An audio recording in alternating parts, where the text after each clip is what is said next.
Unit 7 politics and society part 9। Civil society भी हम लोग कर चुके हैं पार्ट 8 में। ओके, अब यहाँ पर क्या है, क्वेश्चन है। Highlight the role and function of civil society in a democratic system. यहाँ पर मैंने एक आपको मॉडल आंसर प्रोवाइड कर दिया, आप इस तरह से लिख सकते हो। अब ये जो मैंने आंसर लिखे थे बहुत पहले लिखे थे, ठीक है। अब इतने बड़े बड़े मैंने एग्जाम्पल दे रखे हैं, कोई मतलब नहीं है इन एग्जाम्पल्स को देने का इतने बड़े का। आपका एग्जाम्पल यहाँ तक खत्म हो जाना चाहिए बस, जो कि मैंने वहाँ नोट्स के फॉर्म में डाल भी दिए। ये बहुत पहले के आंसर्स हैं, तो यहाँ पर मैंने ये एक्सप्लेन कर रखा था, तो आप भी समझ सकते हैं कि एक्सप्लेन करना है तो किस तरह करना है, बट पेपर में लिख कर नहीं आना है। यहाँ पर आपको बस एक्सप्लेनेशन मिल जाएगा। डेंजर्स क्या है, डेंजर्स टू सिविल सोसाइटी, क्या क्या डेंजर्स है, ठीक है। यहाँ पर भी मैंने दे रखे हैं ये सारे एग्जाम्पल, और ऊपर नोट्स भी आपको मैंने प्रोवाइड कर दिए हैं। ये कंक्लूजन था, बेटर कंक्लूजन भी ऊपर प्रोवाइडेड है, आपका जो मन करे आप लिख सकते हैं।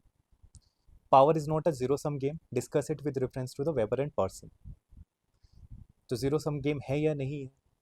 पार्सन के लिए बिल्कुल नहीं है, वेबर के लिए है या नहीं है, हम लोग ऊपर डिस्कस कर चुके हैं। वेबर के लिए it is a zero sum game, Parson के लिए नो। कैसे है कैसे नहीं है, ये यहाँ पर मैंने आपको आंसर प्रोवाइड कर दिया, ऊपर मैं समझा भी चुका हूँ कि ये दोनों बात क्या करते हैं। Zero sum game Karl Marx और वेबर के लिए, not a zero sum game Talcott Parson के लिए, क्योंकि सोसाइटी के हाथ में पावर है टेलकट पार्सन के अकॉर्डिंग, या तो सबका अच्छा या सबका बुरा। अगेन यहाँ पर ये आंसर है जो कि हमने ऊपर डिस्कस किया है, सेम उसी के बेसिस पर है कि पार्सन क्या मानता है क्या नहीं मानता है। आप इसी आंसर को इम्प्रूव करके भी लिख सकते हैं।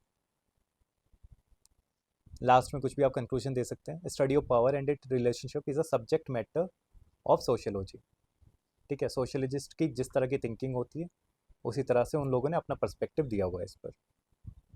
Critically examine the relevance of Pareto theory of circulation of light in the present scenario. Pareto की थ्योरी हमने अभी ऊपर डिस्कस की थी, उसी के बारे में ये आंसर है कि पेरेटो क्या कह रहा है, Lorentz foxes circulation of light and all, ठीक है। क्रिटिक क्या है, लास्ट में क्रिटिक लिख दिया, तो ये इसके क्रिटिसिज्म थे, लास्ट में कंक्लूजन लिख दिया। अगेन आपके पास भी दो चार अगर अच्छे पॉइंट्स होंगे, क्योंकि ये क्रैश कोर्स है, तो आप यहाँ पर ऐड ऑन कर सकते हैं, कुछ पॉइंट्स को यहाँ से हटाया जा सकता है। इसके आगे, what do you understand by social movement, how has the mobilization of एससीज help them in contemporary structuring or new identity, ठीक है। ये एक नया क्वेश्चन है, और ओके इसमें पेपर 2 का पूरा पूरा यूज़ किया गया है, Sanskritization, mobilization of ritual status and all, Ambedkarization क्या होता है। सो ये वाला आंसर आप एक बार पढ़ लेंगे तो आपको ये समझ आ जाएगा, ये पेपर 2 से है, ठीक है। और भी मैं इसके आपको नोट्स प्रोवाइड कर दूंगा ताकि आप उसे अच्छे से पढ़ सकें।